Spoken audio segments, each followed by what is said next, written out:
j'en conviens pour dire que le secteur des médias en Tunisie, il n'est pas si développé que le secteur des médias cas extrême de l'Europe du Nord. Oui. On n'a pas les mêmes traditions, on n'a pas l'indépendance dans le vrai sens du terme des différentes institutions. Mais quand même, il est dans une phase de transition qui, à terme, permettra aux médias les plus objectifs et les plus professionnels de perdurer dans le temps, et les autres, je crois, qu'ils seront marginalisés, sinon exclus de la scène. Parce qu'il y a des questions assez importantes qui n'ont pas été bien traitées depuis la Révolution. Des questions économiques, comme la question de l'indépendance de la Banque centrale. Jusqu'à présent, quand on a revendiqué l'indépendance de la Banque centrale, ça a été vraiment la question à l'ordre du jour pendant 1 année et demie, sans que celui qui l'a demandé n'a donné le contenu et le type de l'indépendance qu'il voulait jusqu'à présent. Moi, j'aurais souhaité à l'époque, ou l'année dernière, que la gouvernance de la Banque centrale de l'époque propose un projet dans lequel, quel est le type d'indépendance, parce qu'il y a plusieurs modèles d'indépendance dans le monde. L'indépendance dans les pays développés n'est pas le même, elle n'a pas les mêmes ingrédients que l'indépendance dans les pays en voie de développement, que ce soit.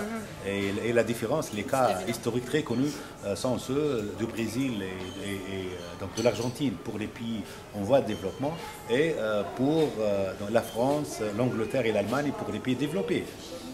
On est indépendant, que ce soit par le statut, et c'est de jure, ou bien par les faits, et c'est de facto. Ou aussi, on peut faire une autre typologie, selon laquelle on est indépendant par l'instrument, et l'objectif, il est fixé par le gouvernement, ou bien on est indépendant par l'objectif de maîtriser l'inflation, ou contribuer à la croissance comme aux États-Unis, mais donc l'instrument, il est entre les mains donc, du gouvernement.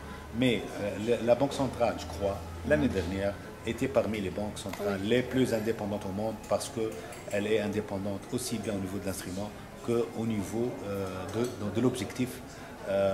Et il n'y a pas une autre institution de contrepoids qui pourrait contrôler si la Banque centrale a réalisé ou non ses objectifs. Rappelons par exemple, aux États-Unis,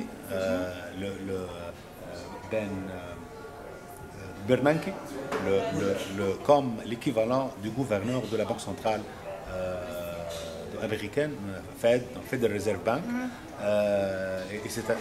Par ailleurs, c'est un économiste de grand talent. Peut-être il a ses contributions dans la macroéconométrie appliquée, très connu dans les milieux académiques, et c'est une personne de notoriété. Il a deux objectifs, un objectif de maîtriser l'inflation et un objectif de relancer l'économie. C'est-à-dire que devant les sénateurs, quand on lui dit, Monsieur Bernanke, vous n'avez pas pu maîtriser l'inflation comme objectif de la Fed, il peut leur dire que j'ai relancé l'économie. C'est-à-dire, car on sait bien que la création de l'emploi et la maîtrise de l'inflation sont deux choses qui ne vont jamais de pair, et les économistes savent ça. En Tunisie, il y a en 2011 une stagflation, c'est-à-dire une inflation avec des tensions inflationnistes avec le chômage, c'est-à-dire que les arbitrages n'étaient pas très nombreux. On avait devant nous, comme économistes, deux possibilités. Ou bien on fait une politique restrictive, budgétaire restrictive, pour maîtriser les déficits et l'inflation, et ce n'est pas évident qu'on puisse relancer l'économie. Ou bien on fait une politique expansionniste, c'est-à-dire qu'on accepte un élargissement du déficit budgétaire pourvu que ça crée l'emploi et ça relance l'économie.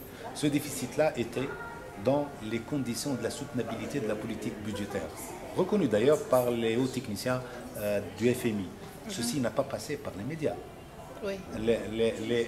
Les gens qui parlent, ils disent que voilà, le déficit il s'est élargi et c'est un échec de la macroéconomie tunisienne. Non, ça a été un choix délibéré, le fait d'élargir le déficit afin de maîtriser un peu le taux de chômage. Et les résultats sont donc la création de l'emploi était faible, mais ça a été enregistré.